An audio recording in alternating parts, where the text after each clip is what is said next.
लगातार दूसरी बार केंद्र की सत्ता में आई मोदी सरकार अपना 1 साल का कार्यकाल पूरा कर चुकी है। इस 1 साल में केंद्रीय मानव संसाधन विकास मंत्रालय की तरफ से क्या क्या बड़े फैसले किए गए, कितने वादे पूरे हुए और कितने अधूरे रह गए, इस वीडियो में हम आपको यही बताएंगे। हम बात करेंगे मानव संसाधन विकास मंत्री रमेश पोखरियाल निशंक के पिछले 1 साल के कामकाज की। पहले बात बड़े फैसलों की। पहला फैसला, नई राष्ट्रीय शिक्षा नीति।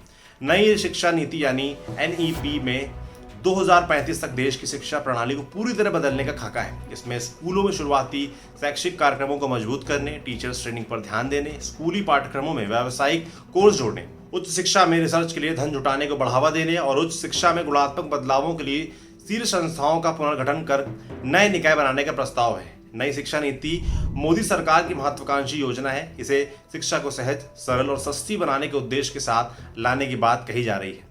28 मई 2020 को केंद्रीय मानव संसाधन विकास मंत्री रमेश पोखरियाल ने बताया कि नई शिक्षा नीति का ड्राफ्ट तैयार हो गया है। संसद की मंजूरी के बाद इसे लागू किया जाएगा। 1 मई 2020 को प्रधानमंत्री नरेंद्र मोदी ने भी इसकी समीक्षा की थी। अक्टूबर 2015 में तत्कालीन मानव संसाधन विकास मंत्री स्मृति ईरानी ने नई शिक्षा नीति बनाने की प्रक्रिया शुरू की थी। इसके लिए पूर्व कैबिनेट सचिव TSR सुब्रमण्यम की अध्यक्षता में एक समिति बनाई गई थी। हालांकि लगभग 5 साल का समय बीतने के बावजूद अब तक नई शिक्षा नीति को लागू नहीं किया जा सका है। मोदी सरकार के दूसरे कार्यकाल में इस नीति को 100 दिनों की प्राथमिकता में रखा गया था। इसके लिए व्यापक तौर पर सुझाव भी मंगाए गए थे। दूसरा फैसला, भारतीय उच्च शिक्षा आयोग। भारतीय उच्च शिक्षा आयोग को मानव संसाधन विकास मंत्रालय की ओर से 100 दिनों के एजेंडे में शामिल किया गया था।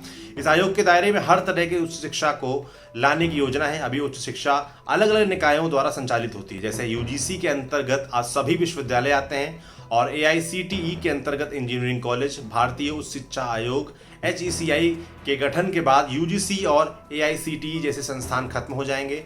HECI के गठन का सुझाव 2014 में बनाई गई 4 सदस्यीय हरि गौतम समिति ने दिया था। केंद्रीय मानव संसाधन विकास मंत्री रमेश पोखरियाल निशंक ने जुलाई 2019 में संसद में बताया था कि HECI अकादमिक मानदंड को बनाए रखने, गुणवत्ता को बेहतर बनाने, अच्छा प्रदर्शन करने वाली संस्थाओं को बढ़ावा देने में मदद करेगा। हालांकि भारतीय उच्च शिक्षा आयोग का गठन अब तक नहीं हो सका है। तीसरा फैसला, केंद्रीय संस्कृत यूनिवर्सिटी बिल। केंद्रीय संस्कृत यूनिवर्सिटी बिल 11 दिसंबर 2019 को लोकसभा में पेश किया गया। 12 दिसंबर को लोकसभा ने इसे पास कर दिया। इसके बाद 2 मार्च 2020 को इसे राज्यसभा में पेश किया गया।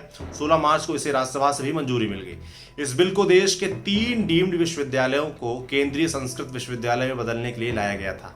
ये संस्थान है राष्ट्रीय संस्कृत संस्थान नई दिल्ली, लाल बहादुर शास्त्री राष्ट्रीय संस्कृत विद्यापीठ नई दिल्ली, राष्ट्रीय संस्कृत विद्यापीठ तिरुपति।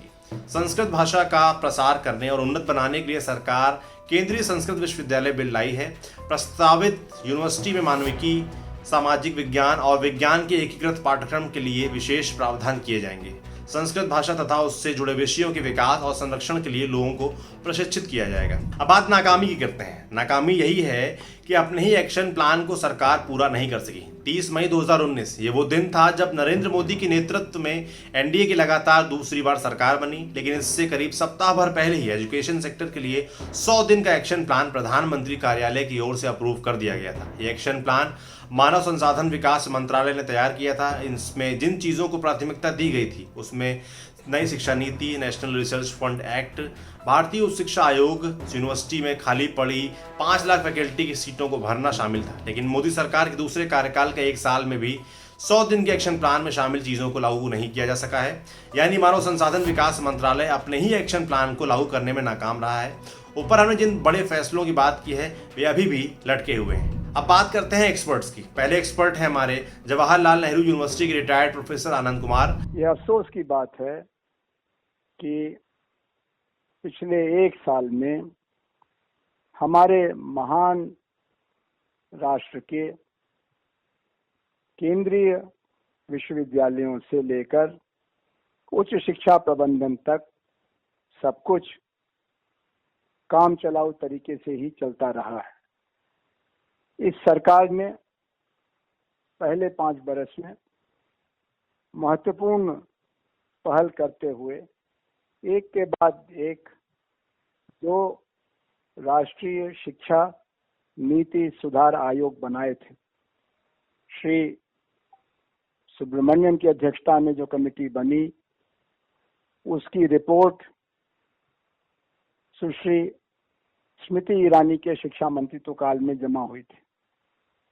उस रिपोर्ट के बारे में क्या करना है क्या नहीं करना है, इससे बचने के लिए फिर एक नई अत्यंत उच्च स्तरीय शिक्षा सुधार समिति गठित की नए शिक्षा मंत्री श्री प्रकाश जावड़ेकर जी ने।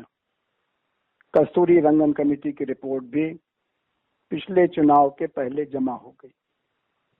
दोनों रिपोर्टों को मिला के देखा जाए तो यह निष्कर्ष निकलता है कि हमारी समूची उच्च शिक्षा व्यवस्था दुनिया के अन्य गतिशील देशों की तुलना में बेहद खतरनाक मोड़ पर खड़ी है, क्योंकि एक तरफ तो शिक्षा का बेतहाशा अवमूल्यन हुआ है, हमारे विश्वविद्यालयों की डिग्रियों की प्रामाणिकता संदिग्ध हो गई है शिक्षा में भ्रष्टाचार के कारण, और इसको रोकथाम करने के लिए पिछली 5 बरस में सरकार ने जो कोशिश की उससे रोग और उभर गया। पिछले 70 साल में किसी सरकार के कार्यकाल में इतने केंद्रीय विश्वविद्यालयों के कुलपतियों के खिलाफ न तो जांच बैठी और न ही उनको हटाने की मजबूरी आई। इस तरह की सड़ांध विश्वविद्यालयों के शिखर में पाई गई। आशा थी कि इन दोनों कमेटियों को मिला करके कुछ बुनियादी बदलाव किया जाएगा। यह आशा इसलिए भी थी कि इस सरकार के अधिकांश लोग ऐसे हैं जिन्होंने आज से 45 साल पहले लोकनायक जयप्रकाश नारायण की अगुवाई में संपूर्ण क्रांति आंदोलन में हिस्सा लिया था, जिसमें शिक्षा में आमूल परिवर्तन एक बड़ा सपना था। तो एक तरफ तो जयप्रकाश नारायण की विरासत से जुड़े होने के कारण और दूसरी तरफ अपनी सरकार द्वारा बनाई गई विशेषज्ञ समितियों की खुली संस्तुतियों के आधार पर बदलाव की पहल की जरूरत थी। लेकिन ऐसा लगता है कि इस समय अन्य मंत्रालय तो दृष्टिमान हैं, केंद्रीय शिक्षा मंत्री और केंद्रीय शिक्षा मंत्रालय बहुत से बहुत जो स्कूली शिक्षा है उसके बारे में कभी कभी कुछ कहते सुनते नजर आते हैं। बाकी सब जैसे इनके एजेंडे से बाहर है।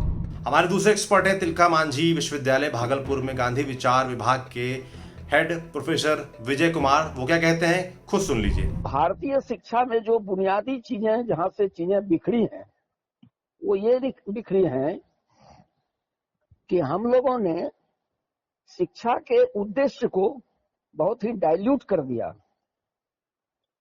शिक्षा के उद्देश्य में जो दुनिया में शिक्षाविद हैं वो 3 चीज चाहते हैं।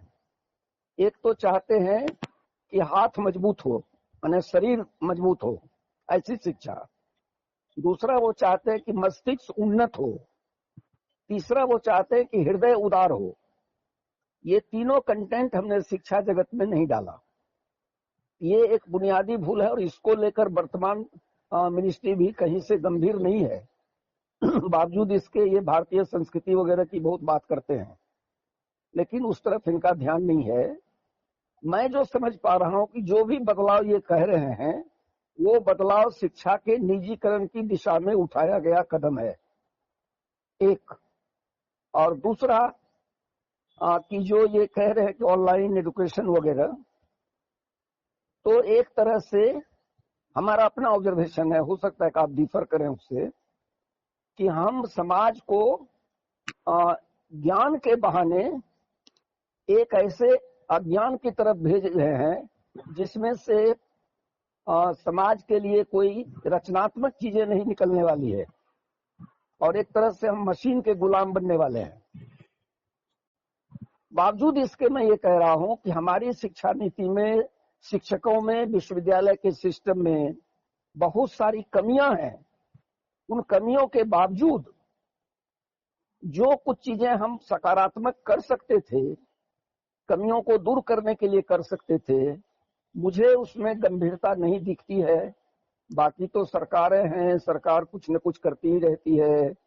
तो शिक्षा को लेकर भी कुछ ये करेंगे ही, क्योंकि ये कुछ करेंगे नहीं तो जनता से क्या कहेंगे। एक्सपर्ट की राय सुनने के बाद आपको तमाम कमियां समझ आई होंगी, मगर आपका क्या मानना है? आपको क्या लगता है कि सरकार ने एक साल में शिक्षा के क्षेत्र में कैसा काम किया? हमें कमेंट बॉक्स में लिखकर जरूर बताएं। आपके लिए रिपोर्ट लिखी थी हमारे साथी गौरव ने। देखते रहिए दी लल्लन टॉप। शुक्रिया।